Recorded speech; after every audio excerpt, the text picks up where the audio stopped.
건 아니죠. 참팟을 응원하는 가장 쉬운 방법 아시나요? 다운로드하기, 별점 주기, 댓글 달기, 구독하기. 기억하세요. 다운로드하기, 별점 주기, 댓글 달기, 구독하기. 아이고, 싱크대 총장님. 이번에 싱크대는 입학금 얼마나 거두실 거예요? 입학금이요?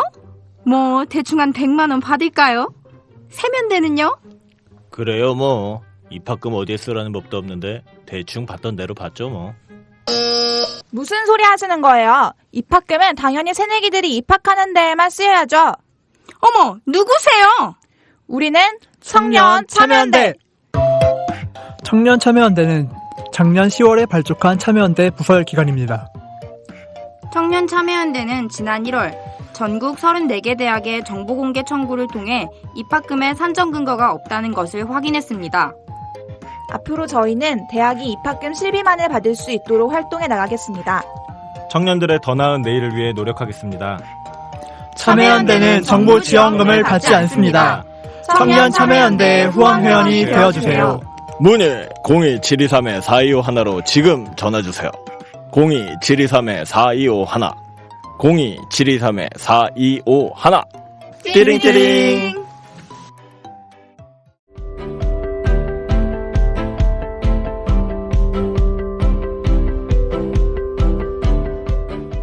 시민 여러분 안녕하십니까? 참여연대가 만드는 팟캐스트 참팟을 잘 들어주시고 또 널리 홍보해주시는 시민님들이 많이 계셔서 회원분들이 많이 계셔서 제가 힘차게 오늘 또 참팟 57회를 준비하였습니다. 57회 주제는 요즘 뭐 홍만표, 우병우, 진경준, 김영준 이런 사람들 때문에 다들 스트레스 받고 열받기도 하셨고 요즘에 보니까 SNS 공간에서 그런데 최순실은 그런데 우병우는 이렇게 우병우와 최순실 의혹이 덮이는 것에 대해서 많은 분들이 또 저항도 하고 있던데요. 그래서 오늘 제가 특별히 우병우 게이트를 심층 분석하는 시간을 가졌습니다. 도대체 우병우 왜 수사도 제대로 안 받으며 그렇게 박근혜 정권에서 그렇게 많은 문제가 제기됐는데도 잘 그렇게 버티고 있는지 오늘 알아보도록 하겠습니다. 자, 오늘 말씀 손님으로는 참여연대 공익법센터에서 오랫동안 활동하고 계시고 부집행위원장도 맡고 계십니다. 양홍석 변호사님 모셨습니다. 네, 와, 예, 양홍석 변호사입니다. 참여연대 우병우 고발장도 많이 도와주셨죠? 네, 뭐 그렇죠. 초안을 잡는데 제가 조금 힘을 그렇다면 우병우 전문가.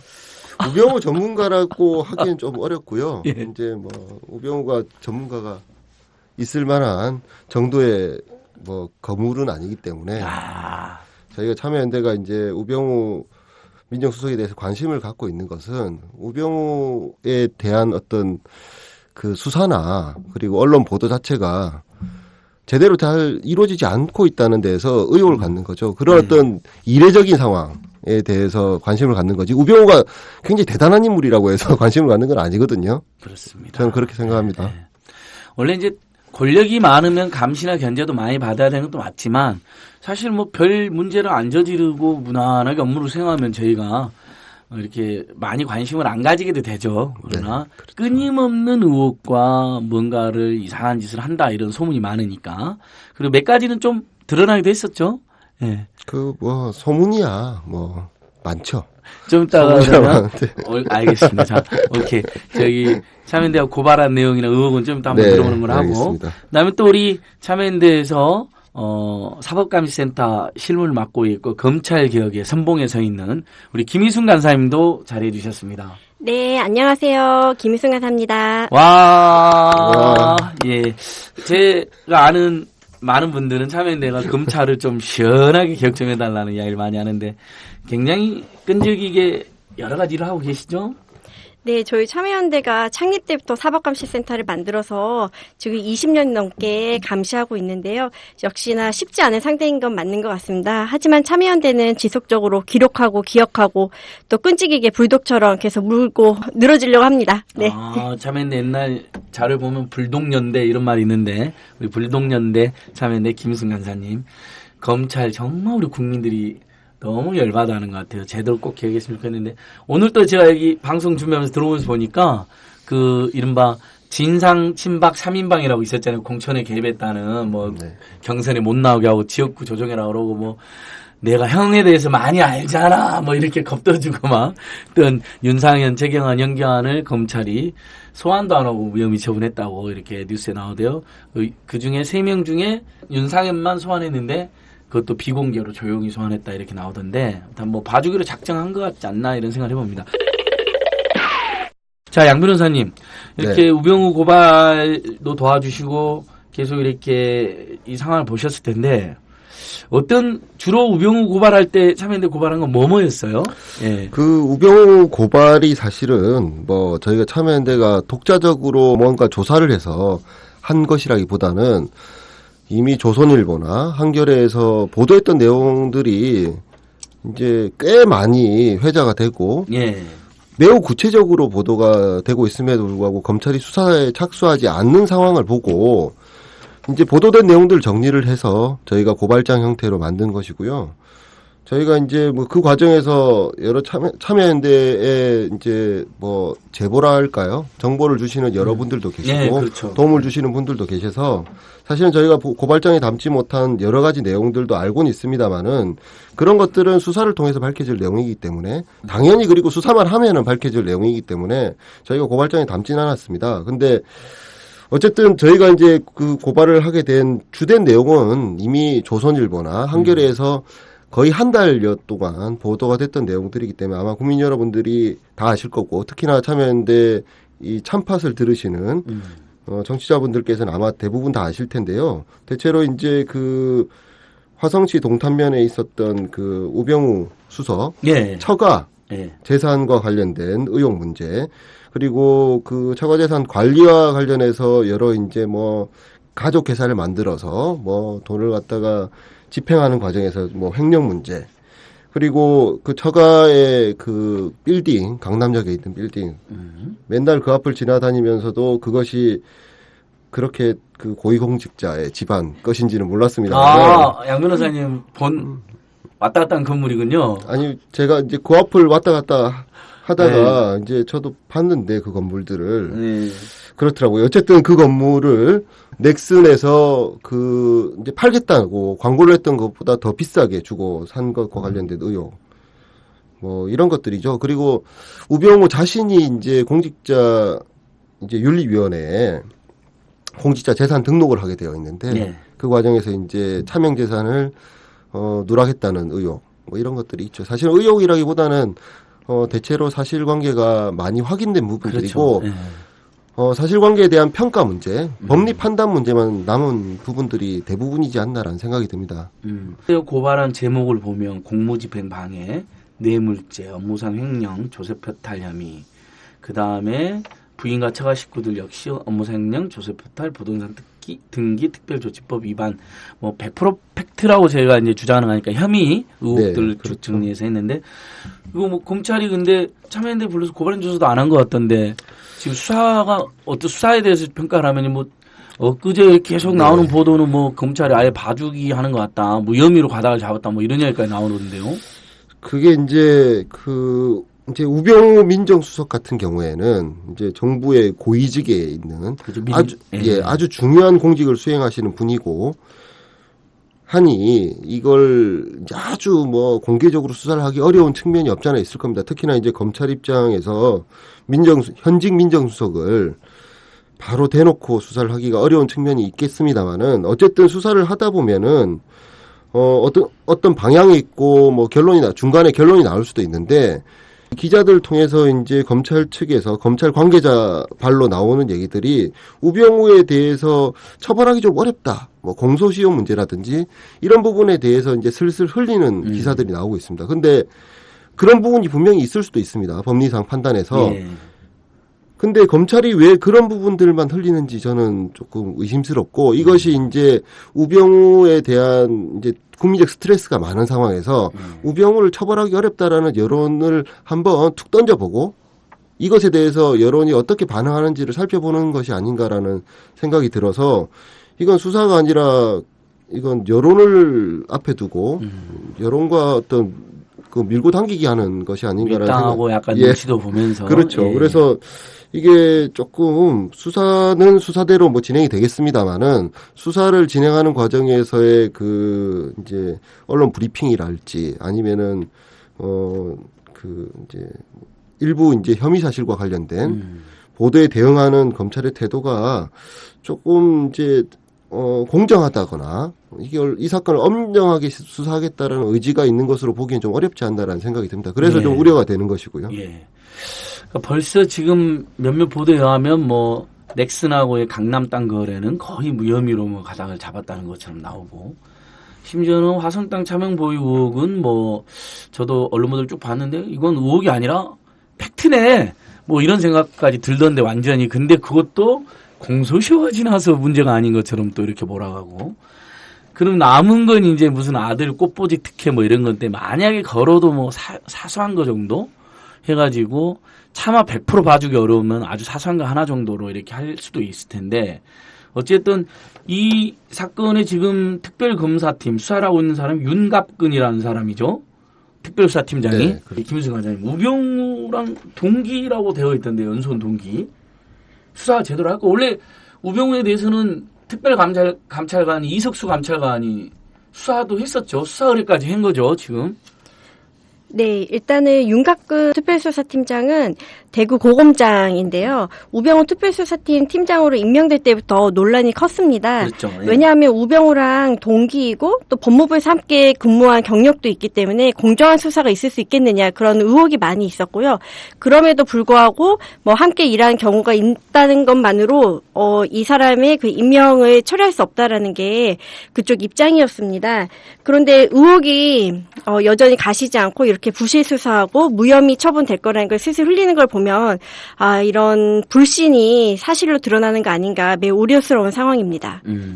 저는 제일 황당했던 게 그 이석수 특별감찰관이 이제 수사 의뢰를 앞두고 사실은 안 했으면 좋았을 텐데 뭐 나중에 밝혀졌지만 조선일보 기자가 이제 꼬치꼬치 물으니까 일부 내용을 이렇게 흘려주고 알려준 건데 그게 이제 갑자기 MBC에 마치 공작처럼 보도가 나간 다음에 청와대 홍보수석이 나서서 문제가 된 우병우는 쏙 빼놓고 약간 그 수사 내용을 알려준 거 가지고 국기를 뒤흔드는 사건을 했을 때 물론 그것도 잘한 일은 아니지만 정말 국기를 뒤흔든 것은 우병우 의혹이고 우병우를 민정수석으로 앉혀놓고도 그런 수없이 많은 의혹에 대해서도 전혀 우병우에 대해서는 타치를 못하게 하는 박근혜 대통령 아닌가 이제 이런 생각을 해봤는데 그것은 양 변호사님은 어떻게 보셨어요? 이석수 특별감찰관은 지금 이제 어떻게 되어 있나요?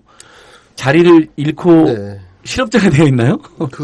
이제 이석수 특별감찰관은 사표를 내셨고 그 사표를 내신 이유는 원래는 사표를 안 내겠다는 입장을 밝히시다가 사표를 낸 이유는 이제 본인의 사무실 이런 데가 압수수색되면서 사실상 업무를 수행할 수 없는 상태가 되어버려서 뭐 자리만 보존하고 있기에는 조금 어렵다는 판단을 하신 것으로 보이고 어쨌든 검찰에서 압수수색을 할 정도로 수사를 받는 이제 상태에서 상황이 벌어졌는데 이제 고위공직자로서 자리를 보존한 상태에서 수사를 받는다는 것 자체가 좀 부적절하다고 스스로 생각을 하고 아마 이석수 특별감찰관은 사직을 하신 것으로 보이고요. 근데 이제 문제는 이제 그 이석수 감찰관이 이제 특별 감찰 활동을 했는데 네. 그 감찰 활동이 가능한 비밀로 이루어지는 것이 맞겠죠. 이제 그렇죠. 그 감찰 대상자의 어떤 그 프라이버시 문제나 실제로 이제 감찰 대상자가 비행위를 저지르지 않은 경우도 있을 수 있기 때문에 자칫 이제 감찰 착수 사실이 밝혀지거나 그 진행 과정에서 일부 내용이 흘려짐으로 인해서 돌이킬 수 없는 피해가 발생할 수도 있습니다. 특히 이제 특별감찰관의 감찰 대상이 고위공직자나 아니면 대통령 관련 인물들이기 때문에 한번 이게 잘못된 보도가 됐을 때 돌이킬 수 없는 문제가 있긴 네. 있습니다만은 이석수 특별감찰관이 감찰을 착수하기까지 그 이전에 이미 조선일보 한겨레 수많은 국내 언론들에서 감찰 대상자인 우병우에 대해서 아주 구체적으로 의혹을 제기했다는 말씀이죠.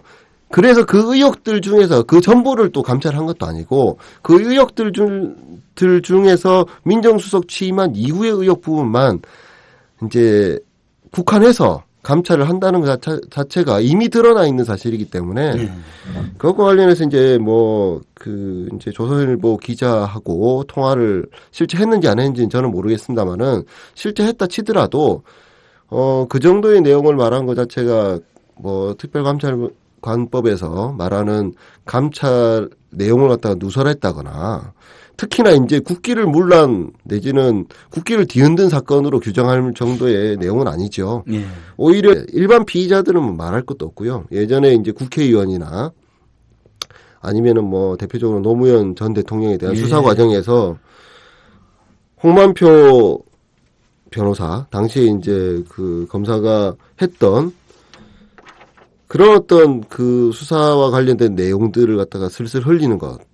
그게 오히려 국기를 문란하게 하는. 그렇죠. 검찰이 그런 것이죠. 자기들 자의적으로 정치적으로 악용해서 그 피사실을 계속 공표하고 심지어 과장되게 공표도 해갖고 문제가 됐었잖아요. 여러 번. 그렇죠. 시계 문제나 이런 것들 사실은 진짜 그렇게 해서는 안 되는 것인데 왜 그렇게 한 것인지 사실은 좀 의문이 없지 않아 있고 의도가 있는 행위였다라고 저는 생각합니다. 근데 그거는 우병우와 관련이 없는 문제니까 차치하고서라도 어쨌든 이건 상식적으로 봤을 때는 그게 법 위반이다 아니다를 떠나서 그 정도의 이야기들은 굳이 이석수 특별감찰관이 확인해주지 않더라도 미루어 다 짐작할 수 있는 내용들이고 그게 실제 그대로 보도가 된 것도 아니고 지금 MBC에 마치 이제 그걸 갖다가 어떻게 들었는지 모르겠습니다만 마치 그 생생하게 들은 것처럼 이렇게 보도가 된 것 자체가 사실은 오히려 더 문제가 아닌가라는 생각이 듭니다. 그러니까 MBC가 그걸 알아냈다면 그 조선일보 기자하고 이석 특별감찰관이 통화했는데 그걸 도청을 했다거나 누가 감청을 했다거나 아니면 조선일보 기자가 사내에다가 이렇게 통화를 했습니다라고 보고를 한 걸 조선일보 내에 이제 이른바 옛날 표현으로 뿌락지 한 분이 이걸 얼른 본 다음에 캡처해가지고 기자들은 그 내부에 정보 보고하는 시스템이 있다더라고요. 그걸 캡처해가지고 우병우라든지 청와대로 준 거잖아요. 박근혜 쪽으로. 그러니까 그쪽에서 그것을 얼른 문화방송 또 시켜가지고 이정현처럼 제 KBS 전화한 것처럼 그 한 번만 보도해줘! 이런 식으로 했겠죠. 어떻게 했는지 모르겠지만. 그러고 나간 것 같은데. 아무튼 이 과정이 더 국기를 문란하게 하는 과정이지. 저도 상식적으로 그런 생각을 해봅니다. 우리 양홍석 변호사님은 참고로 여러분, 저희들이 어저께 그 총선 시민 네트워크 관계자가 22명, 다른 유권자단체가 하면 27명이 지금 기소됐는데, 우리 총선 내 변호인도 공익변론도 맡고 계셔서 제가 늘 감사하게 생각하고 있는 변호사님인데 오늘은 또 우병우에 대해서 이렇게 잘 설명해 주고 계십니다. 저기서 우리 김유승 간사님 오늘 참여연대가 SNS상에서 약간 지금 화제가 되는 그 문제 검사 사인 지금 우리 국민들이 태그 달기 하면서 그런데 최순실은 그런데 우병우는 왜 그 의혹들은 덮이고 있나 막 여러 가지 논란을 만들면서 이정현 대표의 단식도 사실은 그 두 사람에 대한 의혹을 덮기 위한 기획 단식이었다라는 비평까지 나와 있는 정도인데 우리 이제 청취자 여러분들도 이 사람들 잊으시면 안 됩니다. 홍만표, 우병우, 진경준, 김영준 지금 우리 국민들을 모두 열받게 하고 짜증나게 하고 걱정시킨 사람들인데 오늘 이 네 사람에 대한 어떤 좀 참여연대 차원에서 알기 쉬운 도표? 이걸 발표했다고 이렇게 저도 오면서 온라인에서 봤거든요. 네. 한번 설명 한번 해주시죠. 네. 5월부터인가요? 홍만표, 또 달력 한 장 넘기니 우병우, 또 한 장 넘기니 진경준, 김영준에 이르기까지 정말 우리는 사건 사고가 너무 많은 곳에 살고 있고 특히나 법조 비리, 검찰 고위직 간부들의 비리가 심했던 해였던 것 같아요. 그리고 이제 최순실이니 미르 이런 KZ다 이런 얘기까지 나오면서 도대체 기억해야 될 사건들이 너무 많은데 이런 홍만표라던가 진경준, 김영준, 우병우에 이르기까지 그 사건들이 좀 잊혀지고 있는 게 아닌가. 그리고 그것이 누군가가 바라는 건 아닌가라는 생각이 들었어요. 그래서 참여연대가 가장 잘할 수 있는 일, 기록하고 기억하는 일 차원에서 그동안 사건들이 어떻게 진행되어 왔고 검찰 수사는 어떻게 됐는지 그리고 홍만표라던가 진경준 같은 경우는 재판에 들어갔는데 재판 과정에서 이들이 보인 태도는 무엇인지 그런 것들에 대해서 좀 기사를 찾아서 정리해 보았습니다. 네, 그래가지고 문제의 검사 사인방에 대한 자료를 지금 이제 발표하고 온라인상으로 유통하고 있는 건가요? 네네, 그렇죠. 홍만표 같은 경우에는 이미 검찰 수사 단계에서부터 셀프 수사다. 이렇게 그 당시 수사를 맡았던 사람이 10년 후배인데 과연 제대로 수사할 수 있겠느냐, 특검으로 가야 한다. 그런 주장이 있었음에도 불구하고 그런 특별 수사팀을 만들지 않았죠. 그 결과 그 검찰 쪽에서 로비가 통한 적이 없다. 라고 정관 특혜는 없다라고 검찰에서 이미 수사 단계에서 선을 그었고 홍만표는 사실상 뭐 탈세 혐의 정도만 인정한 상태고요. 그리고 이제 재판에 들어가면서 정은호도 나는 청탁을 한 적이 없다. 돈은 호의로 줬다. 뭐 홍만표도 그렇게 청탁을 이행한 적이 없다라고 주장하고 있는 상황입니다. 그리고 뭐 우병우 같은 경우는 양 변호사님께서 잘 말씀해 주셨듯이 뭐 거의 다 무혐의 처리 날 것처럼 이미 이렇게 흘리고 있는 상태고요. 진경준 같은 경우에도 굉장히 침울한 표정으로 구속이 됐었는데 정작 재판이 진행되면서 뇌물이 아니다, 우정이었다 이런 식으로 얘기를 하고 있는 상황이라 과연 이 사람들이 그 뇌물 수수 혐의로 처벌받을 수 있을지 그 앞으로도 우리가 계속 지켜봐야 할 사안인 것 같습니다. 네, 김영준은 이분은 이제 뭐 여러 번 무리도 일으키기도 했던 뭐 박희태 전 국회의장의 사이로도 알려져 있고 뭐 약간 홍만표, 우병우, 진경준하고는 조금 상태가 다른데 그래도 좀 황당한 사건이죠.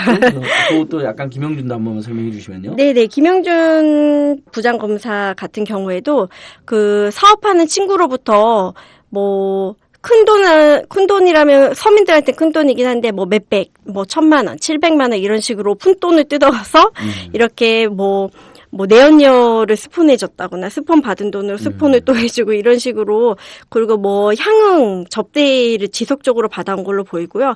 또 하나 의혹은 뭐 자기는 친구라고 주장을 하지만 KB 그 금융은행 쪽 고위직 관계자와 지속적으로 뭐 술 접대를 받은 그런 사례들도 얘기가 되고 있어요. 그런 의혹들이 있는데 어떻게 보면 좀 다를 수 있지만 결국에는 그 본인의 지위를 이용해서 청탁을 받고 뇌물을 받은 거에는 진경준이나 뭐 김영준이나 크게 다를 바는 없다고 생각합니다.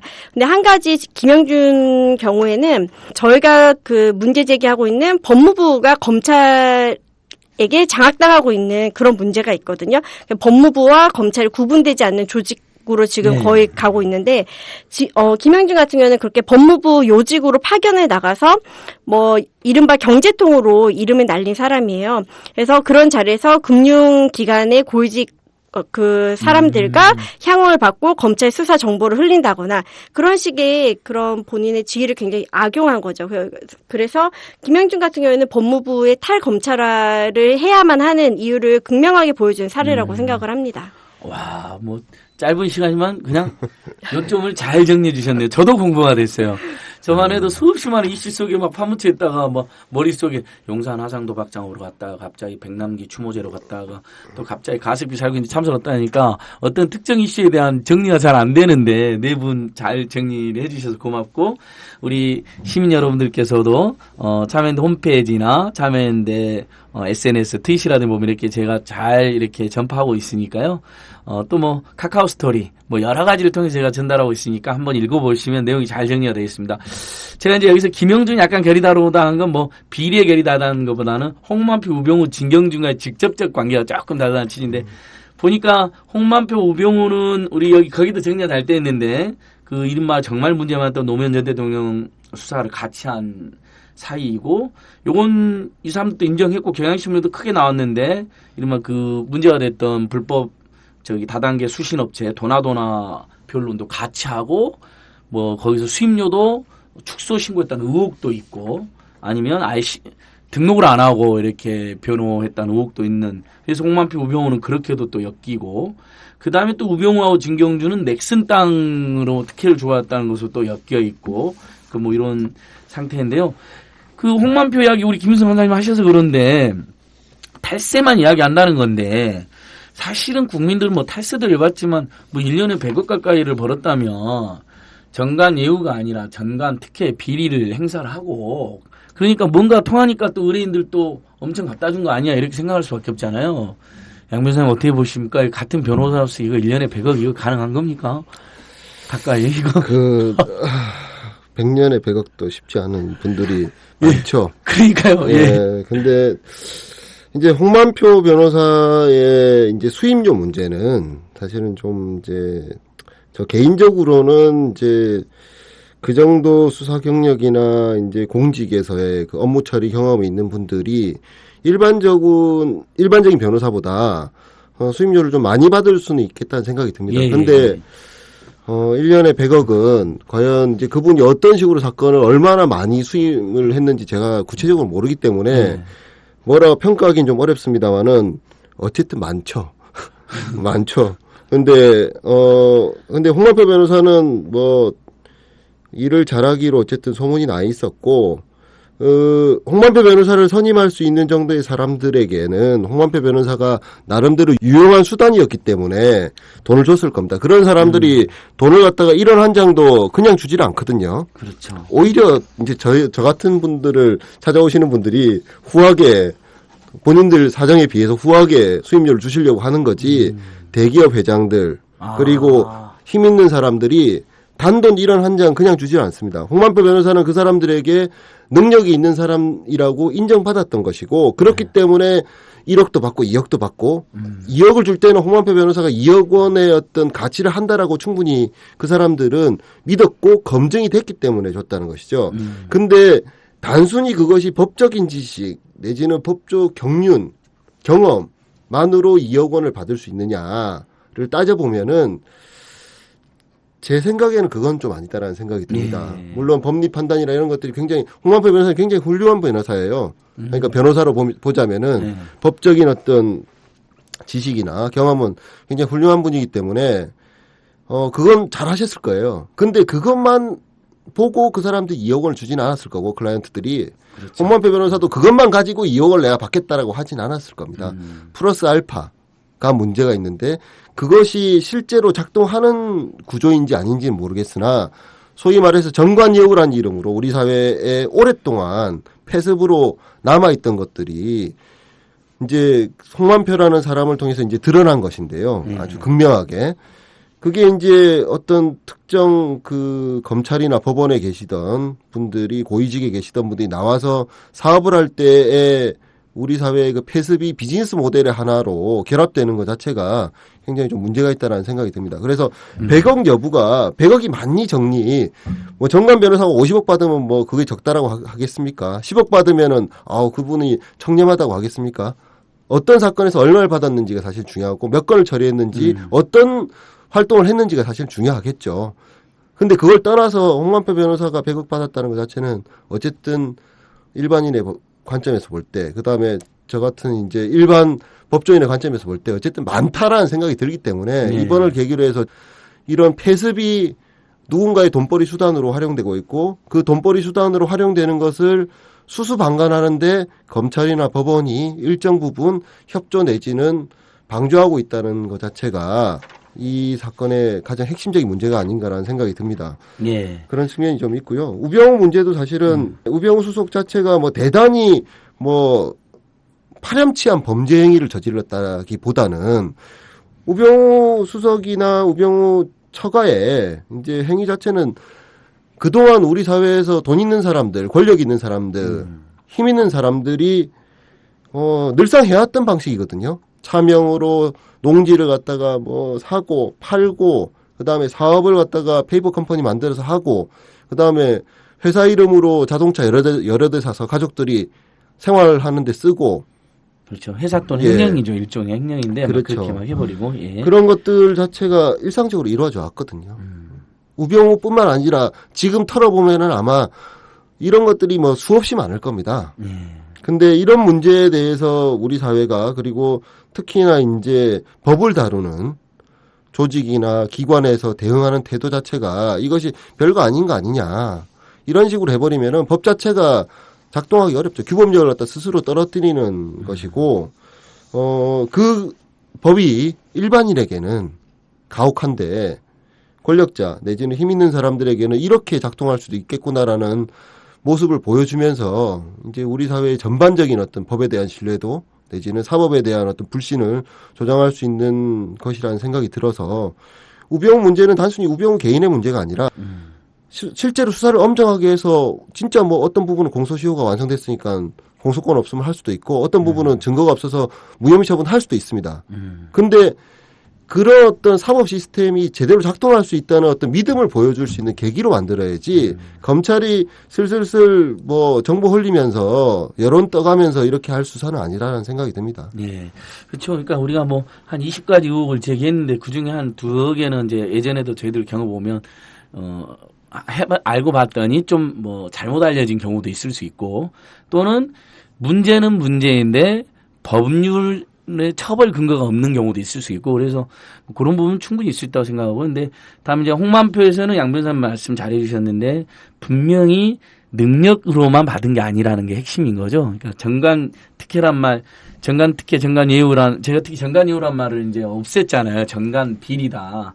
자기의 정관을 이용해서 이러면 정은호 네이처 리퍼블릭 대표가 원종협 도박 혐의로 검찰 상대로 로비했다는 의미에서 2차례 무혐의 처분받고 막 이런 것들이니까 막 전화 한 통으로 뭐 몇 억을 받았는지 모르겠지만 뭐 그래서 홍만표에서는 가장 중요한 특징이 전관 비리가 여전히 횡행한다라는 문제와 그 홍만표에 대해서 역시 또 검찰이 제대로 수사를 안 하고 있다는 의혹을 제가 지적을 한 것 같고 우병우는 지금 양 변호사 말씀하신 것처럼 그동안 저지른 어떤 권력형 비리로 보면 그 여러 가지 지금 나오는 것들이 무슨 파렴치한 수준까지는 아니다 하더라도 바로 그런 자리에 있는 권력자들이 주로 이렇게 불법 편법을 일삼으면서 그러면서 국민들한테는 사소한 법만 위반해도 이렇게 막 과잉 처벌하는 뭐 이런 것까지 지적해 주신 것 같습니다. 근데 참여연대 조세재정기획센터에서도 우병우는 이제 행정감사한테 고발한 거에 이어서 국세청 이제 신고를 하려고 하는데 그게 이제 아까 양 변호사 말씀해 준 것처럼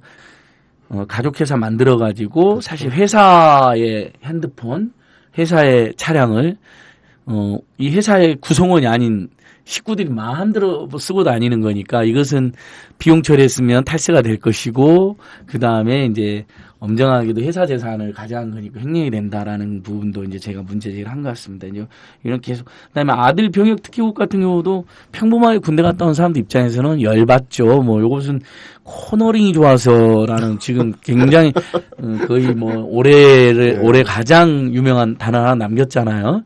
왜 특혜를 주냐 그랬더니 코너링이 좋아서. 우리도 코너링 잘할 수 있는데 한 번도 그런 특혜를 입어본 적이 없었던 많은 국민들이 분노하고 있습니다.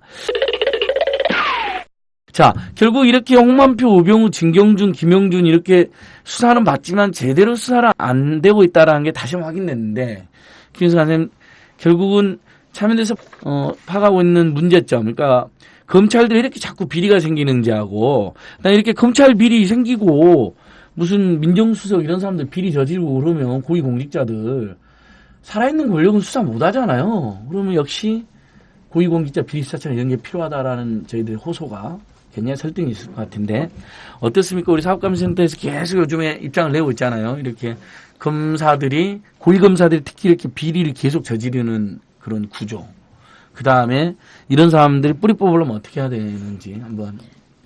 네. 우리가 검찰이란 말을 들을 때 떠올리는 단어가 무엇일까요? 저희 보면 정치검찰 또는 무소불위라는 말을 가장 많이 떠올리게 되는 것 같아요. 네. 그 무소불위라는 게 뭘까? 그 과연 검찰은 어떠한 권력을 가지고 있는 건가? 근데 아까 뭐 검찰이 무혐의 처분 났다라는 얘기를 했는데 바로 그게 검찰이 가진 독점적인 권한이거든요. 누구를 기소할지 말지 또는 뭐 영장 청구를 할지 말지, 형 집행을 할지 말지 이 모든 것들이 검찰이 독점적으로 가지고 있는 권력이기 때문에 검찰은 그 권한이 독점적이기 때문에 비대해지고 그것이 또 견제받지 않기 때문에 남용될 가능성이 굉장히 큰 거죠. 그렇기 때문에 셀프 수사를 계속 해오고 거기에 대해서 뭐 김순환 검찰총장이 뭐 셀프 개혁안을 내놓았음에도 불구하고 사실 셀프 개혁안을 내놓고 막 대국민 사과를 했을 때 이미 김영준 사건에 대해서 의혹이 보고되었지만 그거를 무마하려고 했거든요. 검찰 쪽에서는. 근데 결국에는 언론에 이게 보도가 되고 그 스폰을 한 그 사업가가 그거를 다 발표를 공개를 했기 때문에 검찰이 어쩔 수 없이 또 김영준 수사에 들어간 그런 상황이에요. 그렇기 때문에 아무리 검찰 쪽에서 스스로 개혁안을 발표하고 이러이러하게 수정을 해오겠다라고 하지만 거기에 대해서 더 이상 국민은 신뢰할 수 없고 더 이상 믿을 수 없고 또 발등을 찍을 수는 없다. 이런 생각이 든 것 같습니다. 그래서 저희가 이것도 한 10년 넘게 참여연대랑 많은 국회의원들도 많이 주장하고 있는 게 고위공직자 비리수사처라는 제3의 독립적인 기구를 만들어야 한다라고 주장을 하고 있습니다. 예. 고위공직자 비리수사처 이제 고공처라고 하는 사람도 있고 고비처라고 하는 사람도 있고 결국은 검찰이 너무 엄청난 권력을 가지고 있는 것을 비리 온천이 되기도 하니까 그걸 쪼개서 검찰개혁의 핵심이 되기도 하고 한편은 또 사건이 발생한 이후에 그러면 이렇게 나쁜 짓을 저질렀으면 엄벌을 받아야 되는데 그걸 또 봐주기 하거나 무혐의 하니까 역시 사후에도 비리 검찰, 선배 검찰을 후배 검찰이 수사갖고 봐주지 못하게 독립적인 고위공직자 비리수사처가 수사를 하게 만들자. 이게 우리 이제 핵심 주제인데 지금 국회에 법들이 좀 제출됐고 논의는 어떻게 되어 있는지 아마 국민들이 지금 원하는 법 뭐 이렇게 몇 가지 따져라 보면 이 법도 굉장히 상위 순번에 들어갈 법일 것 같거든요. 네, 뭐 집단소송제라든지 징벌적 손해배상제 같은 것도 굉장히 지금 인기가 있는 법이지만 예. 네네 그렇죠. 이 봄 2, 4분기 때 홍만표라든가 이런 비리 사건이 계속 터지면서 정관비리 대책을 내놓고 또 그중에 하나로 더민주랑 국민의당이 합의해서 고비처 법안을 하나 발의한 게 있고요. 노회찬 정의당 의원도 법안을 발의했습니다. 그래서 우선적으로 논의를 하겠다라고 하다가 여야 8개 조항 합의였나요? 제가 정확한 이름은 기억이 안 나는데 그때 슬그머니 맨 마지막 8번째 조항이 이 고비처 논의는 정기국회 때 하겠다라는 합의사항이 들어가 있었던 거예요. 그래서 그 이후로 국회에서는 이 논의가 수면 아래로 가라앉은 상태이고요. 저희도 이제 지속적으로 이제 고비처 도입 논의를 해야 한다라고 주장을 해오고 있지만 그 합의 조항을 핑계로 정기국회 때까지 일단 미뤄둔 상태입니다. 지금 국회가 막바지로 다다르고 있고 이제 조만간 정기국회 논의가 본격화될 텐데요. 그때 저희가 고비처 논의를 좀 더 적극적으로 할 수 있도록 계속 감시하고 저희도 의견서를 내고 보고서 같은 걸 낼 계획입니다. 그러니까 현재 국회 법안은 관련 법안 이미 충분히 제출되어 있고 네네. 뭐 논의도 사실 지금이 이제 이때 국회인데 뭐 제 기억으로도 막 17대, 18대, 19대 그때 다 법안 제출되어 있는 거니까 국회가 통과만 시키면 되는데 지금 누가 주로 이렇게 그건 반대를 하고 있나요? 일단은 19대, 18대에도 그랬듯이 보통 보면 법사위원들을 검찰 출신 법사위원들. 네, 검찰 출신 위원들이 많이 하고 있죠. 검찰하고 법무부는 반대하고 있는 거죠. 김현웅 법무장 계속 반대한다 어쩐다 하고 나오던데. 네네, 그렇죠. 얼마 전 대정부 질문 있을 때 네. 법무장관은 이제 대외적으로 반대 입장을 냈습니다. 그 세 가지 이유를 댔던 것 같은데요. 하나는 뭐 유례 없다. 라고 되고 뭐 하나는 옥상옥이다 뭐 이제 그런 뭐 특별감찰 제도도 있고 뭐 제도 특검도 있다 뭐 그런 이유로 됐었는데 뭐 유례 없다라는 주장에 대해서는 저희도 충분히 반박을 할 수 있죠. 유례 없는 게 아니라 뭐 홍콩이나 싱가포르 같은 사례를 충분히 찾을 수 있고 유례 없는 거는 이렇게 무소불위 권력을 가지고 있는 한국 검찰이 유례 없다라고 저희는 생각을 하고요. 예, 훌륭한 반박이네요. 네. 네, 좋습니다. 예, 옥상옥 같은 주장에 대해서도 뭐 특별감찰관 제도 지금 이석수가 1호 감찰관이었는데 지금 어떻게 되는지 우리 모두 알고 있고 뭐 제도 특검 같은 경우에도 여기서 설명을 드리면 뭐 특검을 도입하자라고 했는데 박근혜 대통령 같은 경우 공약으로 제도로 특검을 만들자고 한 거예요. 그와 좀 다른 의미의 시민사회는 기구로 된 특검을 만들자라고 주장을 했었거든요. 그래서 제도특검법이 만들어졌지만 특검을 만들려면 지난번과 똑같이 몇 명 이상이 발의해야 되고 거기에도 합의해야 되고 그런 지난한 과정들이 또다시 반복돼야 되는 거예요. 그래서 시민사회 참여연대를 비롯한 시민사회는 아예 상설적으로 기구를 만들어 놔야 한다. 특검 기구를. 그래서 언제든지 이런 사안이 터졌을 때 즉각적으로 대응할 수 있는 특검 기구가 필요하다고 주장을 해왔었거든요.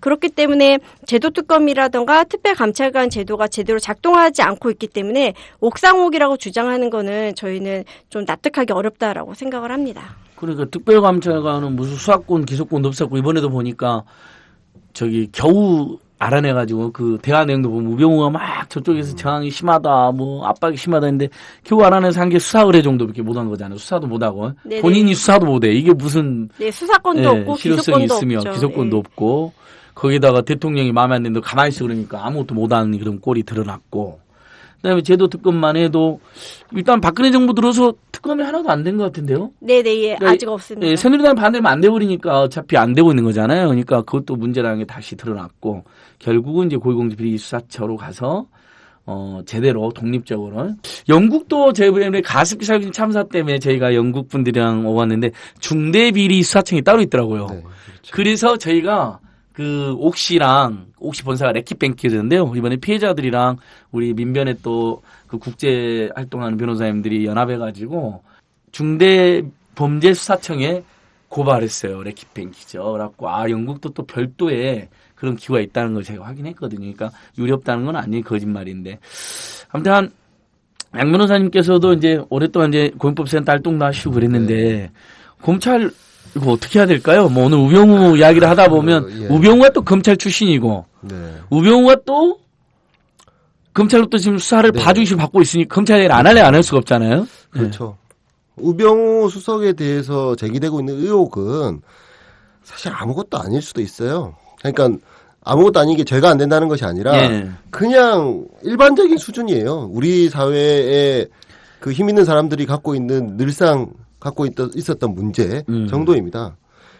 근데 이 정도를 갖다가 검찰이 공정하게 수사를 못한다라는 지금 이제 평가를 받고 있는 것 자체가 대한민국 검찰의 지금 현 위치를 보여주는 것이 아닌가라는 생각이 듭니다. 이 정도를 갖다가 검찰이 수사를 못한다라고 하면 검찰은 문 닫아야죠. 지금 사이다. 좋습니다.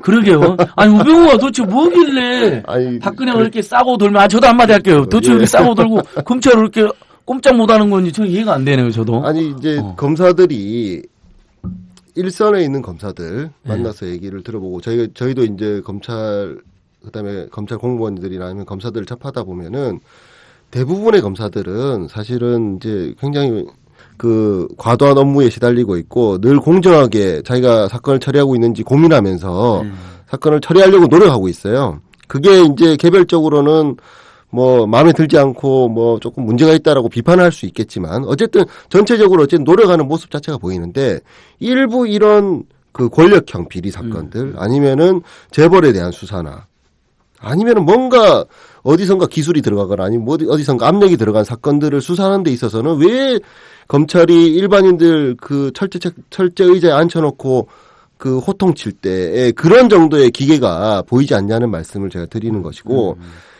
뭐 그런 수사가 잘 됐다는 것이 아니라 어쨌든 공정한 수사를 할 수 있는 능력이 있음에도 뭐 그 능력이 제대로 작동하지 않는 것 자체는 뭔가 검찰을 둘러싸여 있는 권력 관계가 검찰을 제대로 된 수사기구로서의 활동을 못하게 하고 있는 것이 아닌가라는 생각이 듭니다.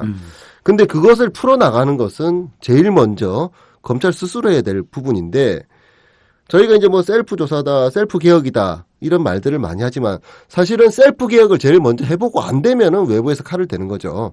근데 그동안 우리 그 최소한 어쨌든 뭐 민주정부가 수립된 이후에 검찰의 역사들을 보면은 문제 있는 부분들이 많았죠. 권력형 비리에 대한 수사에 대해서 뭐 공정하지 않다거나 아니면은 미진하다거나 이런 비판들이 많았음에도 불구하고 국민적 의혹을 완벽하게 해소시켜준 사건들이 몇이나 됩니까? 늘 부족했죠. 그게 수사 역량의 뭐 부족이나 아니면 수사상 뭐 권한이 적기 때문에 뭐 한계를 갖고 있어서라기보다는 뭔가 좀 검사들이 억눌려 있다는 거죠. 아니면 눈치를 본다거나 그런 검사들은 사실 필요가 없습니다. 우리 사회에. 그분들은 이제 따로 떼서 어디 다른 데로 뭐 청와대로 붙이든지 하는 것이 맞다라는 생각이 들고 검찰이 검찰 스스로 검찰답게 바로 서야지 되는데 그거를 못하니까 이제 수십 년째 못하고 있으니 고비철을 만들자라는 말씀도 이제 계속 나오는 것이고 그것이 이제 타당한 지적일 수 있다는 생각은 듭니다. 근데 다른 한편에서 보면은 고위공직자 비리수사처든 뭐 제도특검이든 기구특검이든 그런 어떤 새로운 기구들이 완전한 답일 수는 없거든요. 그것에 대해서는 늘 어쨌든 또 뭐 참여연대가 만들어지면 감시하고 하겠습니다만은 그런 것들에 대한 얘기들이 지금 그냥 한두 번 나온 얘기가 아니라는 것을 검찰이 분명히 인지하고 이번 우병우 수석 사건 사실 이거 별거 아닙니다. 이거 털면은 금방 끝날 수 있는 수사예요. 한 달 정도면 사실은 특별수사팀까지 만들어서 그러니까 대구에 있는 고검장님까지 불러 올려서 여기 방까지 만들어가지고 수사를 하는데 왜 이걸 갖다 못합니까? 죄가 없으면 죄가 없다. 왜 이유가 이렇게 수사를 했는데 증거가 없어서 죄가 없다고 판단할 수밖에 없다든지 아니면 이렇게 해서 죄가 있으니 이 부분은 다른 사례에 비춰서 정식 기소하겠다든지 아니면 약식으로 할 수밖에 없다든지 해야죠. 이걸 갖다 괜히 시간을 끌면서 여론의 눈치를 보고 하는 것 자체가 사실은 문제가 있고 그렇게 하는 것 자체가 검찰 스스로 나는 뭔가 정치적인 입장을 갖고 있다. 내지는 정치권의 눈치를 본다. 권력의 눈치를 본다. 권력에 줄을 대고 있다라는 비판을 스스로 이제 자초하는 측면이 있다는 생각이 듭니다. 그것을 검찰 수뇌부나 아니면은 일부 이제 정치 검사라고 불리는 사람들이 알고 있죠. 알고 있음에도 불구하고 당연히 그렇게 하는 이유는 당당하게 그렇게 하는 이유는 그렇게 함에도 불구하고 아무런 그 불이익을 받지 않는다는 데 있습니다. 그런 불이익을 주는 것 자체는 시민의 감시고 시민들이 좀 더 그런 검찰의 행태에 대해서 그런 검사 개인에 대해서 좀 비판하는 목소리를 많이 모아주셔야지 되고 참여연대도 사실은 그런 부분에 노력을 더 많이 해야죠. 더 집중해야 될 것 같아요. 그래서 저희도 양근에서 말씀 잘해주셨는데 안팎에서 사실 홍만표, 우병우, 진경준, 김영준 뭐 경우에 따라서는 최순실까지는 참여연대가 집요하게 더 달려들어서 한번 캘 거 캐고 고발할 거 고발하고 대응할 거 대응하고 이런 의견도 있는 것 같아요. 그래서 회원들도 그런 주문을 많이 해주시던데 저희들이 그래서 오늘 이런 방송도 팟캐스트를 한 것도 그런 일환입니다. 가만히 보니까 양변호사님 실제로 우병우는 지금 검찰이 소환도 안 했죠. 소환을 했는지 안 했는지 이제 그러니까 지금 모르기 파악이 안 때문에. 되고 있죠. 김인숙 간사님 우리가 예. 오늘 낸 자료에도 소면조사서 잔항으로 나오죠. 소환은 안 됐고 일단은. 네네. 예. 일단 그 언론 보도만으로는 조사를 받았는지에 대해서 전혀 확인할 방법이 없습니다. 그러니까 지금으로는 일단 소환은 안 됐고 만약에 그럼 비공개 소환인데 아직 확인된 바 없고 그럼 보통은 저희가 최경환 뭐 계속 고발해서 아는데 서면 조사만 하더라고요. 이제 최경환 그 부당 불법 인턴 채용 압력 안양지청에서 서면 조사했다는 거 아니에요. 그래서 편집을 했다는 거 아니에요. 제가 나 한 적 없음 하니까 무혐의했다는 거 아닌데 이번에 박철규 전 중진구 이사장이 내가 결혼시켜내니까 그냥 채용시켜 이렇게 압력 행사에 밝혀졌잖아요. 참 황당한데 이번에 근데 더 지금까지 저희가 파악한 거로는 서면 조사도 아직 안 하고 있는 것으로 확인되고 있는 거예요. 특별조사팀에서 무슨 우병우가 무슨 신인 건지 그러니까 이제 우스갯소리로 뭐 박근혜 대통령보다 권력이 센 뭐 최순실이라는 사람이 있다는 소문도 있던데 우병우 수석은 어떤 권한이 있길래 어떤 뭘 능력이 있길래 이렇게 조사를 안 받는지 이제 궁금한데 양 변호사님이 지금까지 설명은 주로는 그 상당히 이제 법률가적으로 또는 법리적으로 이렇게 설명해 주신 것 같아요. 그거 말고 어떠세요? 우병우 이제 양 변호사님 개인으로도 좋고 법전으로도 좋아요. 아니면 시민운동가로도 좋고 뭐 이렇게 왜 이렇게 청와대에서 박근혜 대통령 이렇게 끼고 도는 거예요? 뭐 때문에 그러는 거예요? 참 이분이 이 사람이 무슨 능력이 그렇게 법 쪽에서도 그렇게 능력 출중한 이런 거 사실 우리가 이회창 용 옛날에 많이 했지만 이회창은 법 쪽에서 예전에 특히 뭐 법대생들 사이에서도 뭐 이회창은 뭐 양 변호사님도 우리 어렸을 때 보면 이회창은 뭐 유명한 법조인이었잖아요. 예를 들면 뭐 정치인으로서는 우리가 호평을 한다 했는데 우병우는 그런 것도 아니잖아요. 뭐 예를 들면 검찰에서 아주 높은 직까지 올라간 것도 아니었고 도대체 뭐 때문에 이렇게 이 사람이 끼고 도는 건지 그 분석 한번 양 변호사님의 시각이 궁금합니다. 이제 검찰이 우병우를 감싼다라고 저는 보지 않습니다. 이제 우병우 뒤에 있는 분을 무서워하는 거죠. 인사권을 그러니까 가지고 있는 제 생각에는 이제 이제 검찰 수뇌부도 우병우가 뭐 이쁘겠습니까?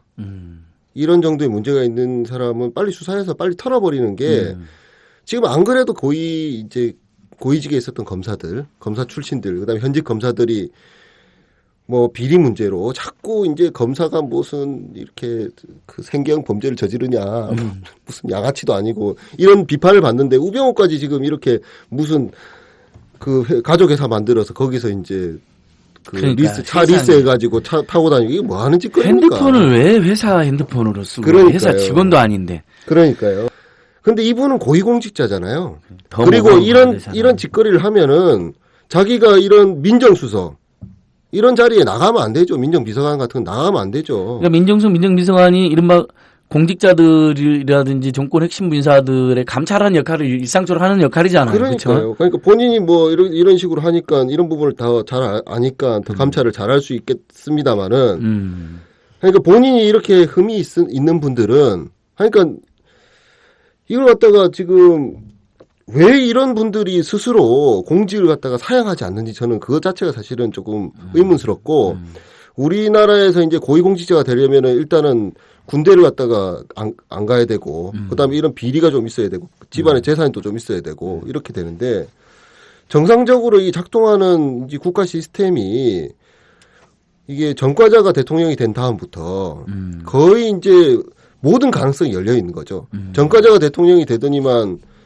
이제는 그 음주운전 해가지고 네. 자기가 경찰이라는 것도 숨긴 사람이 음주운전했고 경찰의 총수가 되는 이런 말도 안 되는 일이 벌어지는 이런 나라가 됐습니다 지금. 근데 우병우는 사실은 제 생각에 뭐 훌륭하신 분일 겁니다. 아마 수사 능력도 뛰어나고 할 텐데 본인이 이 정도 문제가 제기되거나 하면은 본인이 나서서 직접 구체적으로 해명을 하든지 아니면은 공직에서 물러나는 것이 사실은 타당하고 검찰은 우병우를 잡고 싶으면은 잡아야지 그 뒤에 있는 뭐 그게 이제 박근혜 대통령인지 아니면 최순실인지 아니면 정윤회인지 아니면 또 다른 누군지는 모르겠습니다만은 그 뒤에 있는 사람 때문에 그 앞에 있는 우병우를 자꾸 이제 수사도 제대로 못하고 고검장까지 올라가가지고 수사하는데 이렇게 지지부진한 수사가 어디 있습니까? 검사 한 명이 수사해도 충분히 다 할 수 있는 수사를. 그러니까요. 예. 이거 지금 검찰로서는 사실은 아주 모욕적인 상황이죠. 예. 이런 수사를 갖다가 지금 이렇게 끄는 것 자체가 검찰 스스로 권력이 개라는 말을 갖다 들어도 지나치지 않을 상황이라는 생각이 듭니다. 그러니까. 예. 아, 계속 사이답니다. 아무튼간 우병우 수석은 지금 국회 국정감사장에도 안 불려고 하고 있어요. 그렇죠? 서면 조사도 안 받고 도대체 얼마나 힘이 세길래. 그래서 세간의 의혹은 이런 게 있더라고요. 박근혜 대통령의 문제점을 잘 알고 있기 때문에 원래 옛날부터 정보통이었다는 거예요. 뭐 이런 세간의 떠도는 풍문입니다. 저희도 자신할 수는 없고. 그런데 두 번째 나온 이야기는 그렇더라고요. 박근혜 대통령뿐만 아니라 최순실 문제도 잘 알고 있어가지고 이 사람을 차마 내칠 수도 없고 둘이 공조하고 있다 뭐 이런 의혹도 있던데 얼마나 그게 사실이 아닐 수도 있겠죠 여러분. 근데 얼마나 국민들도 답답하고 이해가 안 되면 심지어는 법 쪽에 안팎에서도 그런 말이 나오거든요. 양 변호사님도 비슷한 이야기 해주셨는데 저도 이렇게 뭐 그냥 살다 보니까 알게 된 일부 이제 법조인이나 이제 검찰분들 만나면 아니 우병우 하나 수사를 못한다는 게 말이 되냐 뭐 이런 이야기 하시는 체념 너무 뭐 좀 자괴감 이런 분들 봤거든요. 그리고 심지어는 뭐 이런 의혹 소문도 있었죠. 뭐 홍만표나 우병우나 진경준이나 진짜 시민단체들이 모조리 다 고발해야 된다. 그럼 그걸 계기라도 우리 한번 수사를 해보고 싶다는 검경도 일부 있었던 것 같아요. 왜냐하면 자기들이 수사할 수가 없으니까 위에서 못하게 하니까 이런 의혹도 있더라고요. 그러니까 뭔가 아무튼 대단히 뒤틀려 있고 비정상적인 상황인 건 분명한 것 같습니다. 야 오늘 우병우 이야기 여기까지 했고요. 그다음 자 우리 김승환 선생님 그래서 참여연대는 계속해서 이 홍만표, 우병우, 진경준, 김용준을 감시하고 모니터링하고 고위공직 비리수사처 조사 이야기하고 그다음에 참여연대 또 검찰개혁 방안으로 최근에 화제가 됐던 것은 검사장 직선제 뭐 이런 게 있었던 것 같은데요. 네네. 그것도 한번 그건 어느 정도 법안도 제출되어 있나요? 아니요, 아직 법안 제출은 하지 않았고요. 일단 저희가 생각하고 있는 지방검찰청 검사장을 주민들이 직선으로 뽑자라는 거를 제안하고 있습니다. 그러니까 아까도 앞서 말했듯이 검찰이 이렇게 썩고 이렇게 뭐랄까 질주하고 있는 이유 중에 하나가 바로 그 너무 큰 권한을 혼자 갖고 있기 때문에 생각해서 그 지방검찰청 18개가 지금 있는데 이 18개로 쪼개자라고 제안을 하고 있는 거예요. 쉽게 생각하시면은 교육감을 저희가 뭐 여러 가지 반대도 있었지만 직선으로 뽑고 나서 네. 지금 어느 정도 안착이 되고 있잖아요. 좋아하셔요. 좀 많이들 좋아하시더라고요. 네네. 주민들께서도 제가 보기에. 그래서 네. 주민 직선으로 직접 우리 손으로 뽑고 싶다라는 게 저희들 제안입니다. 미국 같은 경우에는 그 미국은 주로도 나눠져 있고 그 안에 안에도 여러 개 카운티라고 하는 이렇게 우리로 치면 뭐 동이라고 할까요? 그렇게 여러 개로 나눠져 있는데 거기에서는 직접 주민들 직선으로 뽑는다고 해요. 그래서 이렇게 사이트에 가면은 공약 같은 것도 알 수 있는데 뭐 어느 지역 같은 경우에는 노인 대상 범죄를 근절하겠다라는 공약이 있고 또 어떤 데는 뭐 교통사고로 인한 사망 사고의 경우에는 엄벌에 처하겠다라는 공약 이런 공약들이 있더라고요. 그러니까 권력 눈치를 안 보고 주민들 눈치를 보는 거네요. 그렇죠. 뭐 시골하고 도시하고 발생하는 범죄가 다르고 거기에 대해서 그 해당 지방 검찰청이 어떤 수사에 집중했으면 좋겠다라는 걸 주민들이 선거를 통해서 이렇게 정할 수 있게 되는 거죠. 그럼으로써 이렇게 지금의 검찰은 이렇게 살아있는 권력의 눈치를 보면서 주민들보다는 그 권력의 눈치만 보고 수사를 할지 말지 이렇게 저울질하는 행태를 보이고 있는데 그런 것들 좀 근절할 수 있는 방안이 될 수 있지 않을까 싶어서 저희가 고심 끝에 내놓은 안이라고 할 수 있습니다. 그럼 이렇게 이해하면 되겠네요. 만약에 이제 저희 삼성전자 수원이나 화성 이런 데에서 계속 무슨 백혈병이 발생해서 사람이 죽고 뭐 또 불산이 누출돼서 뭐 인근 주민이 뭐 이런 일들이 있었잖아요. 노동자가 뭐 눈이 머는 경우도 있었고. 그러면 지금은 삼성 그렇게 고발을 수사를 안 해버리잖아요. 삼성 눈치를 보고. 네. 청와대 눈치. 근데 이제 수원지검장이다. 딱 수원에 그런 사고가 발생했다. 근데 우리 수원 이제 환경수도 수원이라고 하니까 요즘에 우리 수원에서는 앞으로 환경범죄는 근절시키겠다. 누구도 산업재해나 환경범죄로부터 안전에 만들겠다. 딱 공약 당선된 사람이면 바로 전격적으로 수사하고 기소도 하고 그럴 수 있는 거 아니에요? 네네. 그런 거를 저희가 바라는 거고요. 일부 이 검사장 직선제에 반대하는 사람들이 그게 바로 정치검찰이다라고 얘기를 하는 거예요. 그래서 저희는 오히려 권력의 눈치를 보며 수사를 저울질하는 게 정치검찰이지 주민의 의견에 따라 주민의 눈치를 보며 수사를 저울질하는 것은 정치검찰이라 할 수 없다라고 반박을 하고 있습니다. 국민검찰 같은데요? 네네. 그렇죠. 예. 그래서 지금 그러면 크게 참여연대와 많은 시민사단체들이 고위공직자 비리수사처, 검찰에 대한 견제, 자꾸 검찰을 법무부나 청와대 같은 데를 이렇게 장악을 하거나 이렇게 파견 보내갖고 일체돼가지고 이렇게 서로 내통하는 거 그런 것도 끊고 그다음에 검사장 직선제라는 또 핵심의 카드도 나와 있고. 네. 양 변호사님은 어떠세요? 검사장 직선제는? 할 수 있어요. 우리 양 변호사님이 좀 가끔 이렇게 신선한 시각도 있잖아요. 법조계에서. 저는 참 좋던데 그런 게. 이제 검사장 직선제는 사실은 고비용. 그렇죠. 비용은 좀 들죠. 저효율. 예. 가능하면 안 할 수 있으면은 안 하는 게 맞죠.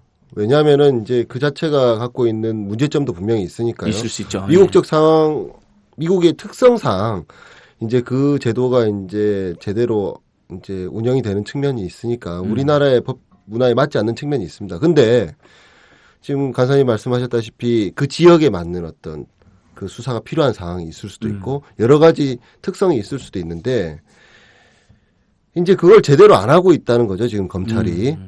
권한은 갖고 있음에도 불구하고 그 권한을 적정하고 공정하게 행사를 못하고 있다는 경험이 역사적 경험이 지금 수십 년간 쌓여 있다 보니까 고위공직자 비리수사처 문제나 직선제를 하자. 왜 이렇게 이런 걸 갖다 다 만들자고 얘기를 합니까? 이게 옥상홍인지 몰라서 그럽니까? 아니면은 이게 중복돼 있다는 걸 몰라서 우리 국민들이 시민사회단체들이 제안을 하는 것인가요? 이거 이외에는 안 되니까 검찰 스스로 아무리 생각해봐도 검찰이 검찰이 스스로 이걸 해결을 못하니까 자꾸 이런 얘기가 나오는 거죠. 그러면은 검찰은 그게 옥상옥이다 뭐다 이렇게 얘기하는 것보다는 스스로 개혁을 해야 되는데 개혁은 사실은 이미 십수년간 지켜봐온 결과 안 되는 걸로 사실은 보이고 그러면은 이제 이제 검사장 직선제 부분도 제한적으로 한번 생각해 볼 필요는 있다는 생각이 듭니다. 그래서 아주 지금 쪼개서 한다기보다는 광역 단위별로 해서 좀 시범적으로 한번 해보는 것도 좋지 않을까 싶고 그게 아니라고 하면은 현재 제도에서도 이제 시민 참여관 형태로 검찰총장은 아니지만 검찰청의 차장이나 아니면 지방 검찰청의 차장 같은 지위를 이제 시민들이 뽑는 내지는 시민들이 어쨌든 추천하는 사람을 검사로 임용해서 검찰의 권한 행사를 이제 좀 감시하거나 아니면 이제 권한 행사를 촉구하는 형태로 제대로 운영해 볼 수는 있겠죠. 근데 그걸 안 한다는 거죠. 예, 그렇죠. 자기들이 가지고 있는 권한을 한 톨도 내놓지 않고 제대로 그러네요. 행사도 못 하고 예, 행사해야 될 때는 숨고 예. 행사하지 않아야 될 때는 과도하게 행사하면서 이제 이것들이 쌓이다 보니까 자꾸 불신이 되고 그럼 직선제하면 괜찮아질 것이 아니냐라는 이제 생각을 할 수밖에 없는 거죠. 예.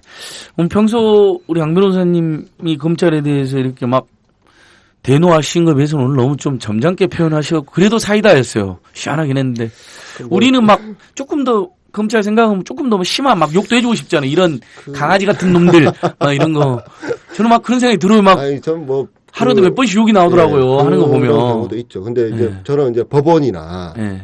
검찰에 대해서 불만이 사실은 상당 부분 있는 부분도 있는데 기본적으로 일선에 있는 판사들이나 검사들을 저는 신뢰를 합니다.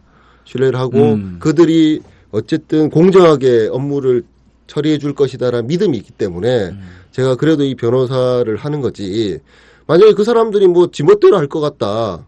대부분 뭐 멋대로 할 것 같다라고 하면은 제가 변호사를 안 하죠.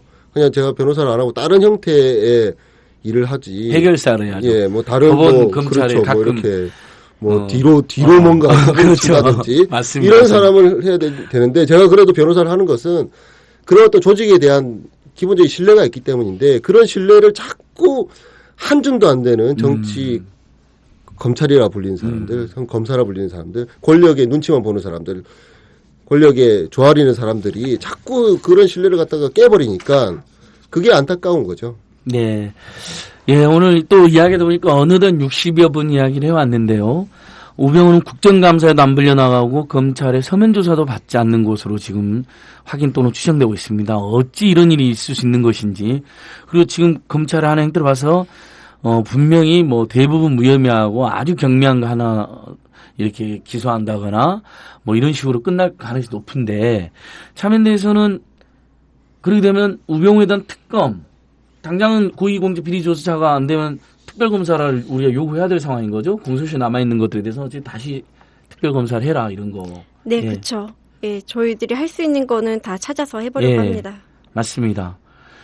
시민들 입장에서는 검찰청 앞에 가서 1인 시위도 하기가 쉽지 않은 세상입니다. 왜냐하면 바쁘시기도 하고 또는 심지어 무섭기도 하고 요즘에 막 네. 잡아가고 그러니까 뭐 그때 우리 누구죠? 그 둥구리 선생님 개사를 뿌렸다고 심지어 연행되고 있었죠. 1인 시위 하다가 네. 이런 일도 발생하고 있는데 그렇다면 결국은 참여연대가 좀 그런 역할을 더 적극적으로 해달라는 그런 주문이나 당부가 있을 수밖에 없을 것 같습니다. 우리 양 변호사님 오늘 시원하게 이야기해 주셔서 감사한데요. 네. 두 분 이제 어쩔까요? 검찰 어쨌으면 좋겠어요. 양 변호사님 마무리 말씀. 우리 김순 간사님도 마무리 말씀 부탁드립니다. 이제 제 생각은 이제 검찰 스스로 이 우병우 문제나 아니면 홍만표 뭐 이미 기소를 했습니다만은 진경준 문제나 김형준 검사의 사건을 보면서 스스로 이제 개혁을 해야겠다는 마음을 좀 다잡았으면 좋겠다는 생각이 들고 공정한 수사에 대한 확고한 의지를 좀 보여주는 실제로 공정하게 하고 있다 치더라도 공정하지 않다라는 의심이 있으면 그것을 풀어주는 것도 국가기관이 해야 될 일이거든요.